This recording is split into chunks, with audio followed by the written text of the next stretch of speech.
Chapter 13. The Queen has learned to obey the General, Powell said. He leaned against a bulkhead, staring at the floor. Obey him, Wilkes said. They'd been in the little ship a long time. Wilkes was beginning to feel stiff and cramped, but he wanted to hear as much of it as Powell could get out before they had to break this off. Oh yes. Spears started training her like a dog. Used his cigar lighter. He'd have a trooper with a flamethrower roast an egg while the Queen watched. After she calmed down, he put a human into the testing cage with her. When she went for the bait, he'd pop the cigar lighter on and hold it next to another egg. The Queen picked it up fast. You could leave a man in with her and a dozen drones for hours, and none of them would touch him. She's not stupid, the Queen. It seems odd, though, Powell continued, that the Queen will sacrifice the drones without a second thought, but that she'll obey Spears to protect the eggs. Wilkes shrugged. She's an alien. What drives her doesn't drive us. Maybe her responsibility ends when the damn things hatch. That's what Spears thinks. But she controls the drones. Telepathically, empathically. We don't have the sophisticated gear here to be sure exactly how, but it isn't with sound or odours or any visual signals that we can detect. We've run tests where the drone was a click away in an airtight chamber, no possible way it could see her or hear her, and Spears made it do what he wanted. You have more than one Queen, Wilkes said. Powell blinked. How did you know that? Somebody is laying the eggs in the air processor, unless you're ferrying the Queen from here back and forth. No, you're right. We put one egg from this nest over there. Spears did it himself. There are a score of drones there now, tending the young Queen. Wilkes shook his head in disgust. Spears doesn't know what the hell he's messing with here. He thinks he does. And he's done more with them than anybody else, Wilkes. Last month, he took a dozen of the things out and had them marching in close order drill. He's taught several of them how to hold a modified M69 machine gun and had them shooting the weapon. Jesus. Yes, it's Maggie's drawers for accuracy. They can't hit anything smaller than a wall, even at close range, but still. Wilkes nodded. A monster with a machine gun. The only advantage men had in battle with these things was their weaponry. If they were armed as well as human troops, they'd be unstoppable. The drones are stupid, Powell said, but even a chimp can be trained to shoot fairly straight. And we think the Queen's connection with the drones gives her the ability to see what they see. And the Queen is probably as smart as we are, according to psychologists. Buddha fucking Christ. Crude, but apt. Wilkes stood, paced across the room. But what's the point? Earth is history. When we left there, it was already nearly overrun. A few more years, and everybody there will be dead. A few clean neutron bombs after that would sterilize the place. All this cowboy shit is stupid. This isn't about saving the Earth or anybody on it, the Major said. It's about Spears and his ideas of personal glory, or something. I don't know what for sure. Wilkes nodded. All right, let's get to the bottom line here, Major. Powell sighed. Enough people have died, Sergeant.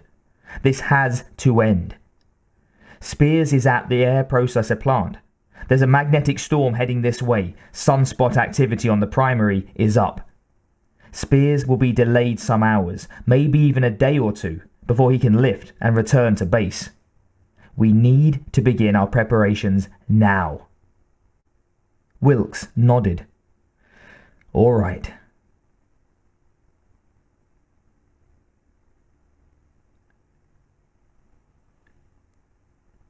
Mitch? The door to his room was open.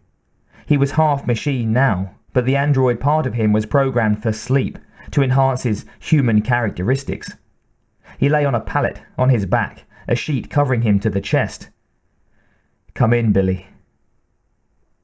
The room's lighting was dim, and he was barely visible as she approached the pallet. She stopped 2 meters away. "I'm sorry," she said. "I shouldn't have said what I said." He remained lying down, his hands under his head. He stared straight up at the ceiling. "I can understand that you were upset. It didn't give me the right to behave that way, it's just that..." She stopped. "Just that what?" She turned slightly, so that she was looking at the back wall and not directly at him. "It's all so confusing," she said. "I thought I had gotten past it about your being an artificial person, that it didn't matter. But it does matter, doesn't it?" Her sigh was almost a sob. "When we came out of the sleep chambers on the way here, you seemed so cold, so distant. I didn't understand it. I still don't understand it." "What happened, Mitch? Did you change, or was it me?"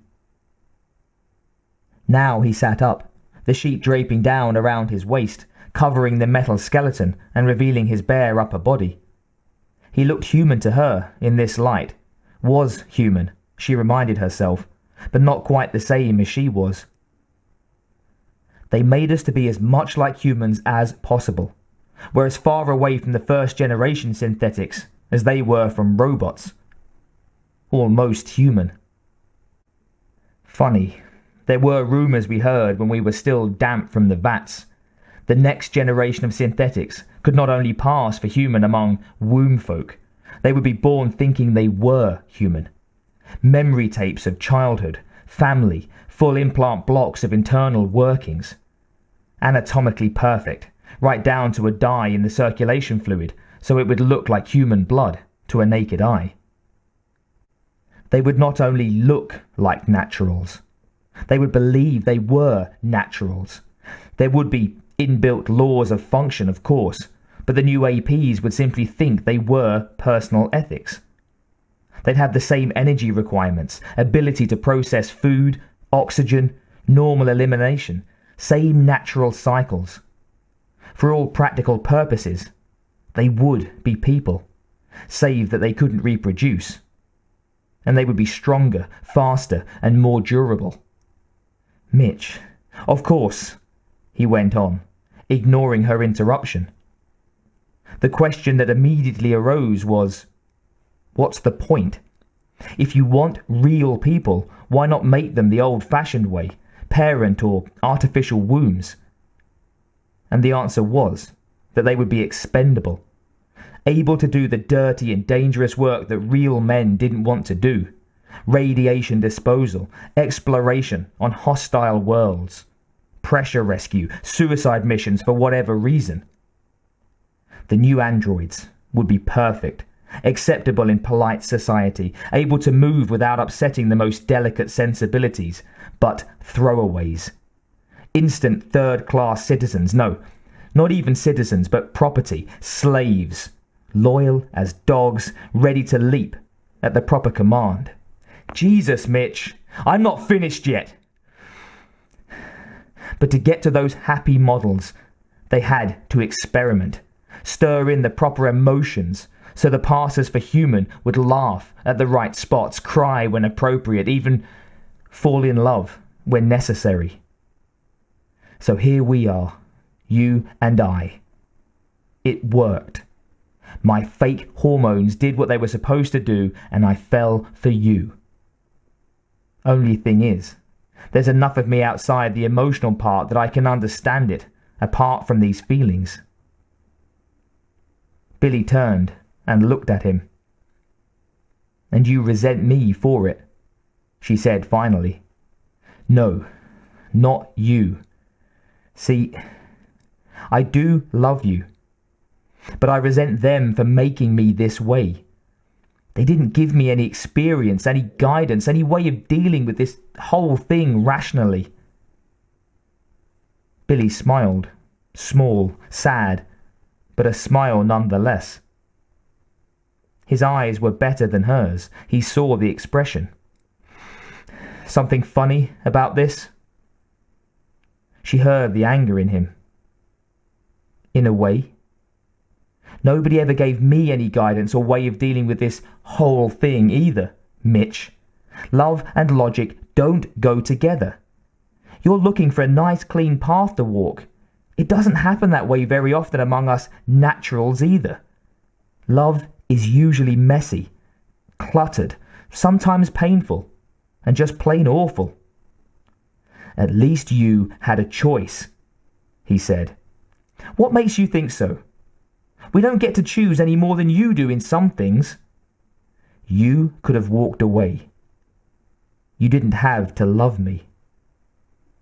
I could have walked away from you, but I couldn't walk away from my feelings. That's why I can't just bail out now. I could leave, but what I feel for you would stay with me.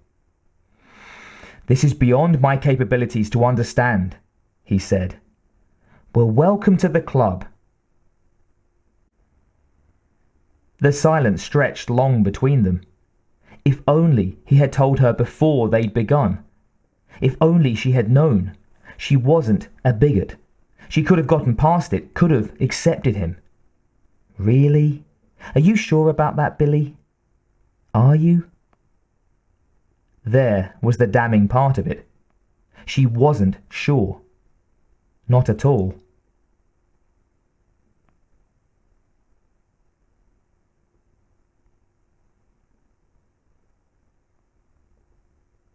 Spears sat in the ship, waiting for the goddamn storm to pass.